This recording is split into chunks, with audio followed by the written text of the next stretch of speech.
Hi hello friends, എല്ലാവർക്കും ഗൗതമിൻ്റെയും അളകനന്ദൻ്റെയും പിങ്കിയുടെയും ഇന്നത്തെ super real വിശേഷത്തിലേക്ക് സ്വാഗതം. അതിനു മുമ്പ് നിങ്ങൾക്ക് എൻ്റെ ചാനൽ ഇഷ്ടപ്പെട്ടെങ്കിൽ സബ്സ്ക്രൈബ് ചെയ്യുക, ലൈക്ക് ചെയ്യുക, കമൻറ്റ് ചെയ്യുക. പുതിയ പുതിയ വിശേഷങ്ങളൊക്കെ ആയിട്ട് എല്ലാ ദിവസവും ഞാൻ നിങ്ങളുടെ മുൻപിൽ ഉണ്ടായിരിക്കും. അപ്പോൾ ഇന്നത്തെ ഗൗതമിൻ്റെയും അളകനന്ദൻ്റെയും പിങ്കിയുടെയും കഥയിൽ വമ്പൻ ട്വിസ്റ്റുകളൊക്കെയാണ്. നന്ദയുടെ ചില മാസ് പ്രകടനം തന്നെ നമുക്കിന്ന് കാണാം. പിങ്കിയുടെ സകല തന്ത്രങ്ങളും പൊളിച്ചെടുക്കുന്ന ഒരു ഭാഗമൊക്കെയാണ് ഇന്നത്തെ എപ്പിസോഡിൽ നമ്മൾ കാണുന്നത്. ഒന്ന് പേടിച്ചു പോകുമെങ്കിലും നന്ദ അത് ശാസ്ത്രീയമായിട്ട്, അല്ലെങ്കിൽ പിങ്കിയുടെ തന്ത്രത്തെക്കാൾ വലിയൊരു തന്ത്രം മെനഞ്ഞുകൊണ്ട് അതിനെ പരാജയപ്പെടുത്തുന്ന ഒരു രസകരമാകുന്ന ഒരു എപ്പിസോഡാണ് ഇന്നത്തെ എപ്പിസോഡ്. അപ്പോൾ ഇന്നത്തെ എപ്പിസോഡ് ആദ്യം തുടങ്ങുമ്പോൾ അരുന്ധതിയും അതുപോലെ ലക്ഷ്മിയും ഗൗതമും നന്ദയും ഒക്കെ ഇരുന്ന് പിങ്കിയും ഗിരിജയും ചോദ്യം ചെയ്യുക. അപ്പോൾ അരുന്ധതി ചോദിക്കുകയാണ്, പറ പിങ്കി, നിന്റെ അശ്രദ്ധ കൊണ്ടല്ലേ കുഞ്ഞിന് ആരോഗ്യ പ്രശ്നമുണ്ടായി എന്ന് ഡോക്ടർ പറഞ്ഞത് എന്ന് ചോദിക്കുക. അപ്പോൾ പിങ്കി അത് സമ്മതിച്ചു കൊടുക്കേണ്ട ഒരു അവസ്ഥയിലേക്ക് വരിക. അതെ എന്ന് പറയുക. ഈ സമയത്ത് പെട്ടെന്ന് ഇത് കേട്ടപ്പോൾ ഗൗതമിന് ദേഷ്യം വരിക. ദേഷ്യം കൊണ്ട് പറയാണ്, നീ എത്രത്തോളം വലിയ പാപമാണ് ചെയ്തതെന്ന് നിനക്കറിയാമോ പിങ്കി എന്ന് ചോദിക്കുകയാണ്. നന്ദ ഒരു 1000 തവണ പറഞ്ഞതാണ് നിന്നെ ഈ സറോഗസിക്ക് തെരഞ്ഞെടുക്കില്ല എന്ന് പറഞ്ഞതാ. പിന്നീട് നീ എന്നെയും വില്യമ്മേനും കണ്ണുകെട്ടിയാണ്, വലിയൊരു ചതിയിലൂടെയാണ് ഇതിന് ഈ സറോഗസിക്ക് തയ്യാറായത്. ആ സംഭവം അറിഞ്ഞ നിമിഷം മുതൽ നിന്നെ എനിക്ക് കൊല്ലാനുള്ള മനസ്സായിരുന്നു എന്ന് പറയാം. അപ്പൊ പെട്ടെന്ന് ഇത് കേട്ടപ്പോൾ പെങ്കിക്ക് സങ്കടം തോന്നി കേട്ടോ, പേടിയും ദേഷ്യവും എന്തൊക്കെ വരിക.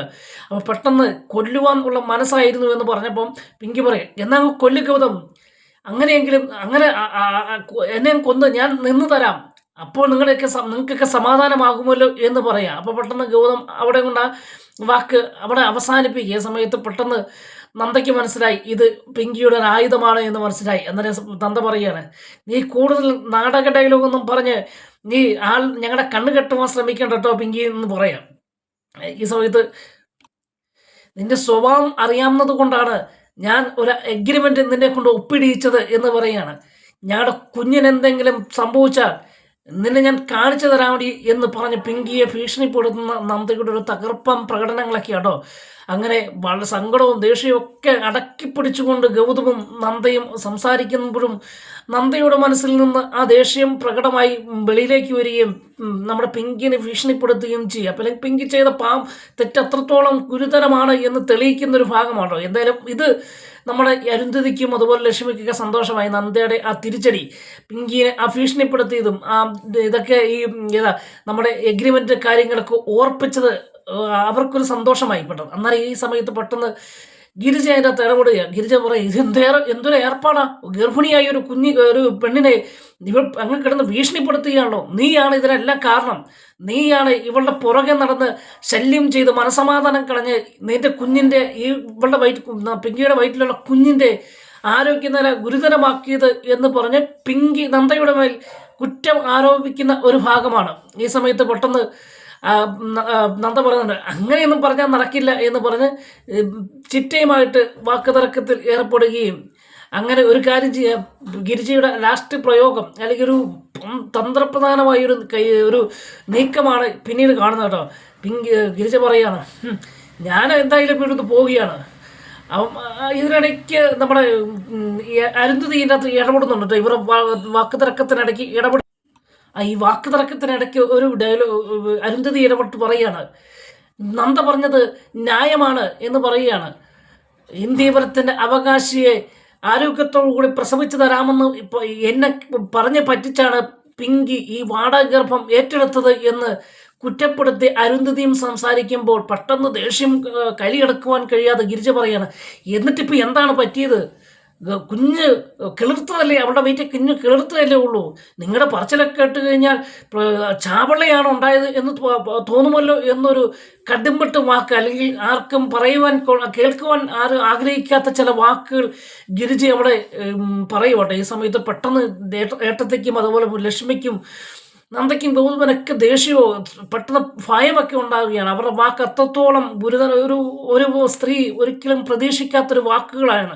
പെട്ടെന്ന് ഈ ലക്ഷ്മി ഇതിനകത്ത് ഇടപെടുക, ഗിരിജ നിന്റെ വാക്കൽപ്പം കടന്നു പോകുന്നുണ്ട് കേട്ടോ എന്ന് പറഞ്ഞ് ഗിരിജയ്ക്ക് നേരെ നമ്മുടെ ലക്ഷ്മി അടുക്കിയാട്ടെ. ഈ സമയത്ത് പെട്ടെന്ന് ഗിരിജ പറയുകയാണ്, എന്നെ ആരും പേടിപ്പിക്കേണ്ട എന്ന് പറയുകയാണ്, ഞാൻ കാര്യം പറഞ്ഞതാണ് എന്ന് പറയുകയാണ്. ഈ സമയത്ത് പെട്ടെന്ന് അരുന്ധതി പറയാണ്, ഇവിടെ നിന്റെ തോന്നിവാസത്തിന് ജീവിക്കാൻ പറ്റത്തില്ല. ഇവിടെ ചില ചട്ടവും നിയമമൊക്കെ ഉണ്ട്.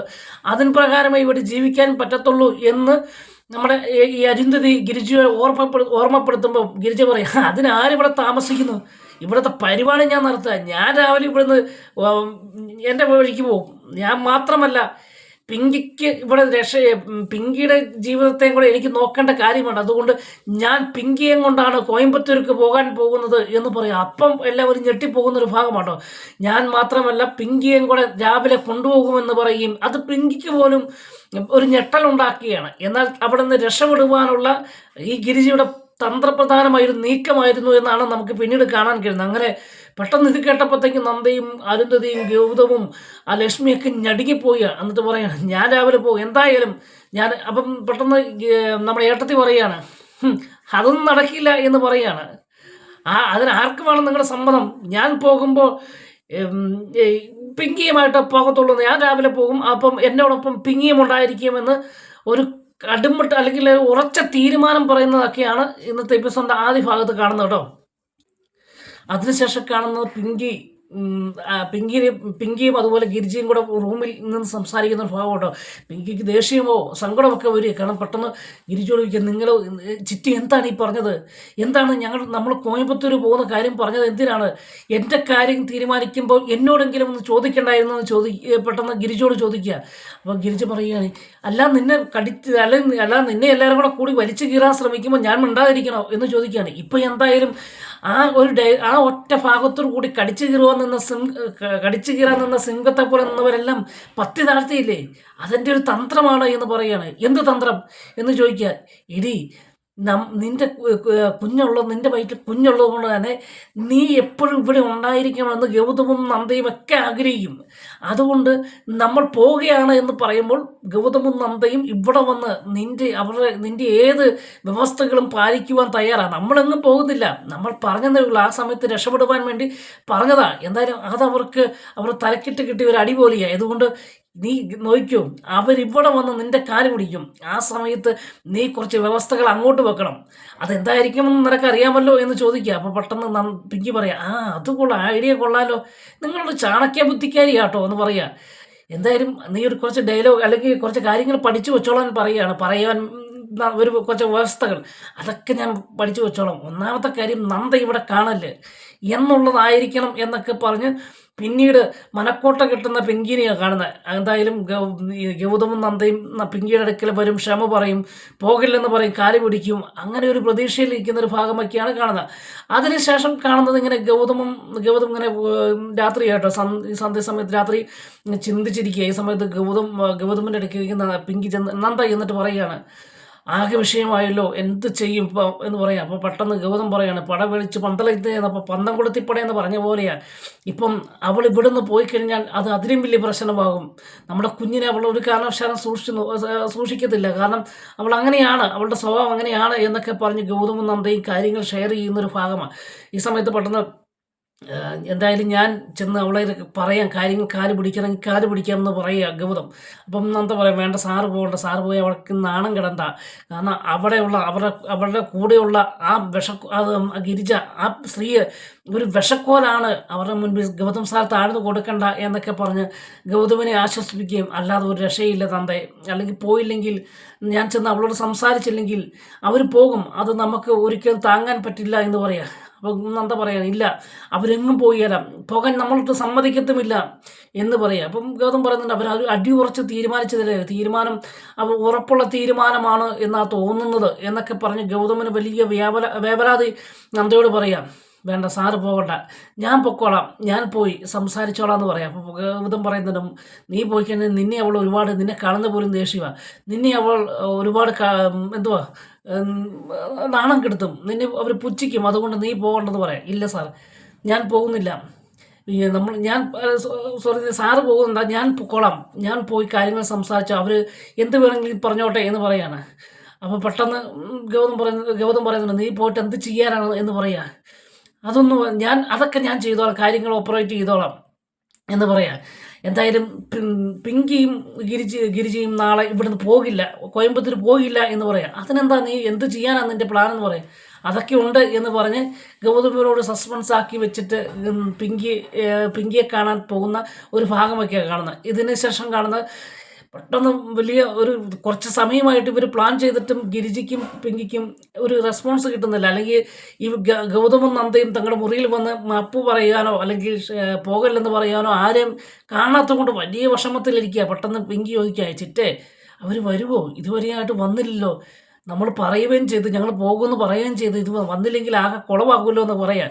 അപ്പം ഗിരിജ പറയാം കേട്ടോ, ഇല്ല വരും, വരാതെ എവിടെ പോകാനാന്ന് പറയാം. ഞാൻ പോയി നോക്കട്ടെ, നീ കുറച്ച് ഡയലോഗൊക്കെ പഠിച്ചു വെക്കുക, അല്ലെങ്കിൽ കുറച്ച് വ്യവസ്ഥകളൊക്കെ പഠിച്ചു വെക്കാൻ പറയാം. അതൊക്കെ ഞാൻ മനപ്പാടം വെച്ചിരിക്കുകയെന്ന് പിങ്കിയും പറയുന്നു. അങ്ങോട്ട് ചെന്ന് വെളിയിൽ നോക്കുമ്പോഴത്തേക്ക് നന്ദ കയറി വരുന്നു. അപ്പോൾ ഗിരിജയ്ക്ക് സന്തോഷമായി. അപ്പോൾ ഗിരിജ കൂടി ചെന്ന് പറയാം, നന്ദ വരുന്നുണ്ടെന്ന് പറയാം. അപ്പോൾ പെട്ടെന്ന് പിങ്കി ചോദിക്കുക, ഗൗതമുണ്ടോ എന്ന് ചോദിക്കുക. ഗൗതമില്ല, ആവശ്യമെങ്കിൽ വിളിപ്പിക്കാമല്ലോ എന്ന് പറയാം. നീ എന്തായാലും അവിടെ പോയി ഇരിക്കാനും പറയാം. എന്നിട്ട് പെട്ടെന്ന് നന്ദ കയറി വരുന്നത് കണ്ടപ്പോഴത്തേക്ക് നന്ദ അല്പം ടെൻഷനോട് കൂടിയാണ് കയറി വരുന്നത്. പെട്ടെന്ന് ഗിരിജ ഒരു ഫോണൊക്കെ എടുത്ത് വിളിച്ചിട്ട് കിട്ടുന്നുമില്ല എന്നൊക്കെ പറഞ്ഞ് വലിയ ടെൻഷൻ അടിച്ച് നിൽക്കുന്ന ഒരു ഭാവമാണ് കാണിക്കുന്നത്. ഈ സമയത്ത് പെട്ടെന്ന് നന്ദ വാതക്കലെത്തിയപ്പോഴത്തേക്ക് പിങ്കി ഗിരിജയോട് ചോദിക്കുക, ചിറ്റേ സാധനങ്ങളൊക്കെ എടുത്ത് വെച്ചോ, ടിക്കറ്റൊക്കെ ഓക്കെ ആയോ, രാവിലെ തന്നെ പോകണ്ട കേട്ടോ എന്നൊക്കെ പറയാം. ഈ സമയത്ത് പെട്ടെന്ന് സങ്കടം തോന്നുക നമ്മുടെ നന്ദയ്ക്കട്ടോ. എന്തായാലും ഇനി അകത്തേക്ക് ചെല്ലുമ്പോൾ ഇച്ചിരി ഗൗരവത്തിൽ കൂളായിട്ട് ചെല്ലാമെന്ന് പറഞ്ഞ് പെട്ടെന്ന് മുഖത്തിൻ്റെ ഭാവമൊക്കെ മാറ്റി കൂളായിട്ട് സന്തോഷത്തോടു കൂടി നന്ദ അകത്തേക്ക് ഇല്ല. എന്താ ചിറ്റേ ഫോൺ തിരക്കാണോ എന്ന് ചോദിക്കുക. ഫോൺ വിളിച്ചിട്ട് കിട്ടുന്നുമില്ല എന്ന് പറയാം. രാവിലെ തന്നെ ഞങ്ങൾക്ക് പോകേണ്ടതാണ്, ടിക്കറ്റ് എടുക്കേണ്ട കാര്യങ്ങളൊക്കെയാണ് എന്ന് പറയാണ്. അപ്പം നിങ്ങൾ പോകാൻ തന്നെ തീരുമാനിച്ചോ എന്ന് നന്ദ ചോദിക്കുക, കൂളായിട്ട് ചോദിക്കുക. അപ്പം പിങ്കി അവിടെ നിന്ന് പറയാം, പിന്നല്ലാതെ ഞങ്ങൾ പോകാതിരിക്കാൻ വേണ്ടിയാണോ ഞങ്ങൾ പറഞ്ഞത്, പോകാൻ തന്നെ ഞങ്ങൾ തീരുമാനിച്ചെന്ന് പറയാം. എന്നിട്ട് നന്ദയോട് പറയാണ്, നിന്റെ ഭരണം ഇവിടുത്തെ തീർന്നു എന്ന് പറയാണ്. അങ്ങനെ നന്ദയെ ഭീഷണിപ്പെടുത്തുവാൻ തുടങ്ങുന്ന ഒരു ഭാഗങ്ങളൊക്കെയാണ് ആ ഭാഗത്ത് കാണുന്നത്. അപ്പോൾ ഈ സമയത്ത് പെട്ടെന്ന് നന്ദ ഗിരിജ പറയാണ്, എന്താ നീ വന്നത്? പിങ്കി, നമ്മൾ പോകലെന്ന് പറയാൻ വേണ്ടി കാല് പിടിക്കാൻ വന്നതായിരിക്കും ഇവള് എന്ന് പറയാ. നീ കാല് പിടിച്ചാലൊന്നും ഞങ്ങൾ പോകാതിരിക്കത്തില്ലേ, ഞങ്ങൾ പോകാൻ തീരുമാനിച്ചതാ എന്ന് പറഞ്ഞ് പിങ്കി നന്ദനെ അവഗണിക്കാൻ ശ്രമിക്കുക. ഈ സമയത്ത് പെട്ടെന്ന് നമ്മുടെ നന്ദ കൂളായിട്ട് എന്ന് പറയാം, പിങ്കി നീ തെറ്റിദ്ധരിച്ചു പോയി എന്നെ ഒരുപാട്. ഞാൻ നിങ്ങൾ പോകലെന്ന് പറയാൻ വേണ്ടി അല്ല വന്നത്, മറിച്ച് നിങ്ങൾ പോകണമെന്ന് പറയാൻ വേണ്ടി വന്നതാണ് എന്ന് പറയാം. അപ്പം പെട്ടെന്ന് ഞെട്ടിപ്പോവാ രണ്ടുപേരും, ഗിരിജയും പിങ്കിയെ. എന്നിട്ട് പറയാണ്, എന്തായാലും പറഞ്ഞത് നല്ല കറക്റ്റ് കാര്യമാണ്. പിങ്കി ഇവിടെ ഉള്ളപ്പോൾ ഞങ്ങൾ വലിയ ശല്യമാണ്. അങ്ങോട്ടും ഇങ്ങോട്ടും എപ്പോഴും വരികയും പോവുകയും സംസാരിക്കുകയൊക്കെ ചെയ്യുമ്പോൾ പിങ്കിക്ക് അത് മനസ്സമാധാനക്കേടാണ്. കുഞ്ഞിൻ്റെ ഒരു സുരക്ഷയ്ക്ക് അല്ലെങ്കിൽ കുഞ്ഞ് നല്ല രീതിയിൽ വളരണമെങ്കിൽ മനസ്സമാധാനം വേണം. അതിന് ചിറ്റ പറഞ്ഞ പോലെ തന്നെ കോയമ്പത്തൂർ ഫ്ലാറ്റിലൊക്കെ ആകുമ്പോൾ അവിടെ ചിറ്റയ്ക്കൊപ്പം ഇരുന്ന് സമാധാനമായിട്ട് ജീവിക്കാൻ പറ്റും. അപ്പോൾ കുഞ്ഞിൻ്റെ വളർച്ചയ്ക്കും അത് ഒരുപാട് ഉപകാരം ചെയ്യും എന്നൊക്കെ പറയാം. അപ്പോൾ പെട്ടെന്ന് ഗിരിജ അവിടെ ഇപ്പം വലിയ നല്ല കാലാവസ്ഥയൊന്നും അല്ല, സന്തോഷമൊന്നും ഇല്ലെന്ന് പറയാം. ഇത്ര സന്തോഷിക്കാതിരിക്കുന്നു പറയാം. എന്നാലും ചിറ്റ പിങ്കിയുടെ കൂടെ ഉണ്ടെങ്കിൽ അത് സന്തോഷമല്ലേ എന്നൊക്കെ പറയാം. അല്ലേ പിങ്കി എന്ന് ചോദിക്കുക. അതൊക്കെ അതെ എന്ന് പറയാണ്. അപ്പോൾ നിങ്ങൾ പോകുന്ന കാര്യം നല്ലതാട്ടോ, നിങ്ങൾ പോകുന്നത് തന്നെയാണ് നല്ലത്. അത് ഞങ്ങൾക്ക് ഇച്ചിരി ഫ്രീ ആകാൻ പറ്റി. ഇപ്പം ഈ കാര്യം പറഞ്ഞപ്പോൾ തന്നെ ഗൗതം സാറ് പറയാണ്, ഇപ്പം നമുക്കൊന്ന് ഫ്രീ ആകാൻ പറ്റിയല്ലോ എന്ന് പറയാം. എന്തായാലും നീ വലിയ ഉപകാരമാണ് പിങ്കി ചെയ്തത്, നീ പോകാൻ തീരുമാനിച്ചത് ഞങ്ങൾക്ക് ഒരു സന്തോഷ വാർത്തയുണ്ട് എന്ന് പറയാണ്. അപ്പോൾ പെട്ടെന്ന് പിങ്കിയും ഗിരിജയും നന്ദ എന്താണ് പറയാൻ ഉദ്ദേശിക്കുന്നത് ശ്രദ്ധിക്കുകയാണ്. നീ പോകുന്നതോടുകൂടി പോകുമ്പോൾ ഞങ്ങളും ഒരു യാത്ര തിരിക്കുവാൻ തീരുമാനിച്ചു, ഒരു കറക്കം. അപ്പോൾ ഗൗതം സാർ ചോദിച്ചു എന്നോട്, എവിടെയാണ് നമുക്ക് പോകേണ്ടതെന്ന് ചോദിച്ചു. ഞാൻ പെട്ടെന്ന് പറഞ്ഞ് രാമേശ്വരം വരെ ഒന്ന് പോയാൽ കൊള്ളാമെന്ന് എനിക്ക് വലിയൊരു ആഗ്രഹമുണ്ടെന്ന് പറഞ്ഞെന്ന് പറയാം. പെട്ടെന്ന് പിങ്കി ഞെട്ടിപ്പോട്ടോ. അപ്പം അതേ നാവിൽ കൊണ്ട് തന്നെ പിങ്കിയോട് പറയാം, നിങ്ങളവിടെ വെച്ചല്ലേ കണ്ടുമുട്ടിയതും പരിചയപ്പെടുകയൊക്കെ ചെയ്ത്, അവിടെ ഒന്ന് കാണണമെന്ന് ഒത്തിരി കാലമായിട്ട് ആഗ്രഹിക്കുന്നു. എന്തായാലും നീ പോകുന്ന സമയത്ത് ഞങ്ങൾക്ക് ഒന്ന് വെളിയിൽ പോകാമല്ലോ, ഫ്രീ ആയിട്ടൊന്ന് കറങ്ങാമല്ലോ. ആ സമയത്ത് ഞാൻ പറഞ്ഞു രാമേശ്വരത്ത് പോകാമെന്ന് പറഞ്ഞു. അതെന്തായാലും ഗൗതം സാർ സമ്മതിച്ചിട്ടുണ്ട് എന്ന് പറയാം. എന്തായാലും നീ ചെയ്തത് വലിയ ഉപകാരമാണ്. അപ്പോൾ എന്തായാലും ചിറ്റയുടെ കൂടെ നീ സന്തോഷമായിട്ട് ജീവിക്കട്ടോ. എനിക്കും നീ ഇനിയിപ്പോൾ പായ്ക്കൊക്കെ ചെയ്യും, ഞങ്ങൾക്കും കുറച്ച് ഡ്രസ്സൊക്കെ പായ്ക്ക് ചെയ്യാനുണ്ട് എന്ന് പറഞ്ഞ് ഓൾ ദ ബെസ്റ്റ് പറഞ്ഞ് നന്ദ അവിടുന്ന് പോകുന്നൊരു ഭാഗമാണ് കാണുന്നത്. പെട്ടെന്ന് സകല തന്ത്രങ്ങളും പൊളിഞ്ഞ് കിളി പോയി നിൽക്കുന്ന ഗിരിജേനെയും പിങ്കിനെയും അവിടെ കാണുന്നു കേട്ടോ. സമയത്ത് പെട്ടെന്ന് ഗിരിജ പറയുക, കോള് തിരിച്ചടിച്ചല്ലോ മോളെ, അവൾ ഇങ്ങനൊരു കടുങ്കൈ ചെയ്യുമെന്ന് ഞാൻ ഓർത്തോ. അവളിപ്പോൾ നമ്മൾ പോകും എന്ന് പറഞ്ഞ ആ സമയം കൊണ്ട് അവൾ ഗൗതവുമായിട്ട് കറങ്ങാൻ പോകുന്ന കണ്ടോ എന്ന് ചോദിക്കുക. അപ്പോൾ പിങ്കി പറയാം, ഒരു കാരണവശാലും ഞാൻ ഇതിന് സമ്മതിക്കില്ല എന്ന് പറയാം. പക്ഷേങ്കിൽ ഇപ്പോൾ ഈ സമയത്ത് ഗിരിജ പറയാം, നമ്മൾ ഉറപ്പിച്ച് പറയുകയും ചെയ്ത് നമ്മൾ പോകുമെന്ന് പറയുകയും ചെയ്തു, ഇപ്പോൾ എന്ത് ചെയ്യുമെന്ന് പറയാട്ടോ. ഈ സമയത്ത് പെട്ടെന്ന് പിങ്കി എന്തോ മനസ്സിൽ കണ്ടുകൊണ്ട് ഇങ്ങനെ പ്ലാൻ ചെയ്യുന്ന പരാജയത്തെ കാര്യങ്ങളൊക്കെ പ്ലാൻ ചെയ്യുന്ന ഒരു ഭാഗമൊക്കെയാണ് കാണിക്കുന്നത്. അതിനുശേഷം കാണുന്ന നമ്മുടെ അരുന്ധതിയും ലക്ഷ്മിയും വളരെ ടെൻഷനോട് കൂടി പിങ്കിയും ഗിരിജയും പോകുന്നതിനെക്കുറിച്ച് വ്യാകുലപ്പെട്ട് ഹാളിലിരിക്കുന്ന സമയത്ത് പെട്ടെന്ന് ഗൗതമും നന്ദയും കൂടെ ഇറങ്ങി വരിക. അപ്പോൾ പെട്ടെന്ന് ഗൗതം ചോദിക്കുക, എന്താ രണ്ടുപേരും ആലോചിച്ചിരിക്കുന്നതെന്ന് ചോദിക്കുക. ഹോ, നീ ഈ വീട്ടിലൊന്നും അല്ലടാ താമസിക്കുന്നതെന്ന് ചോദിക്കുകയാണ്. അവർ പോകുകയെന്ന് പറയുന്നത് ഇവിടെ ഉള്ളപ്പോൾ തന്നെ അവൾ കുഞ്ഞിൻ്റെ കാര്യം ശ്രദ്ധിക്കുകയില്ല. പിന്നെ കോയമ്പത്തൂർ പോയി കഴിഞ്ഞാൽ എന്ത് ചെയ്യുമെന്ന് അറിയത്തില്ലോ. നീ എന്താ ഇത് ഞങ്ങൾക്ക് പോലും ഇല്ലാത്തൊരു ടെൻഷൻ, ഞങ്ങൾക്ക് പോലും ഉള്ള ഒരു ഉത്തരവാദിത്വം നിനക്ക് നിൻ്റെ കുഞ്ഞിനോടില്ലേ എന്ന് ചോദിക്കുക. അപ്പോൾ പെട്ടെന്ന് നന്ദയുടെ മുഖത്ത് നോക്കി ഗൗതം ചിരിച്ചുകൊണ്ട് എല്ലാം വിജയിച്ച് അല്ലെങ്കിൽ ഇതൊക്കെ വെറും സിമ്പിളാണ് ഉള്ള രീതിയിൽ ഒരു വിജയഭാവത്തോടു കൂടി ഇരിക്കുന്ന ഒരു ഭാഗമൊക്കെ കാണിച്ചുകൊണ്ടാണ് ഇന്നത്തെ എപ്പിസോഡ് അവസാനിക്കുന്നത്. വീണ്ടും നാളത്തെ വിശേഷമായി വരും വരെ എല്ലാവർക്കും ഗുഡ് ബൈ.